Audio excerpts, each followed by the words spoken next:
how do I just get in front of a buyer? Yeah. Email, I knew wasn't going to work. I knew from things I'd done in the past that like the best way to get in front of someone is after they've spoken on stage at a conference and they're leaving. Yeah. It's like go into the hallways, find them. Like, I'm going to go to LA. I'm going to fly over there, go to this conference. I found where she was doing her speech. And then, you know, she went on a little break, said, hey, I'm building this brand.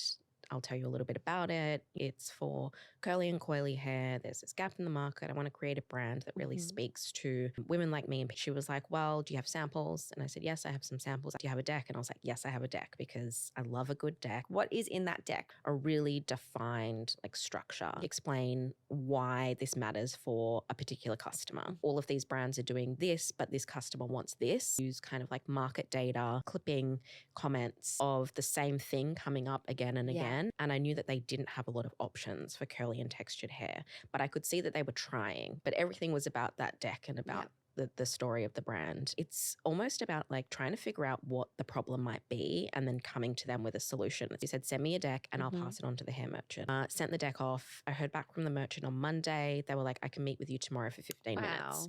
And I was like, great, I'm getting on a bus. Went through the deck with her. I think story building in those moments is super important. She said, we're interested. Let's stay in touch as you're building it out. I also had a connection to the person that was running the Accelerate program. They didn't know that I knew them both. Yep.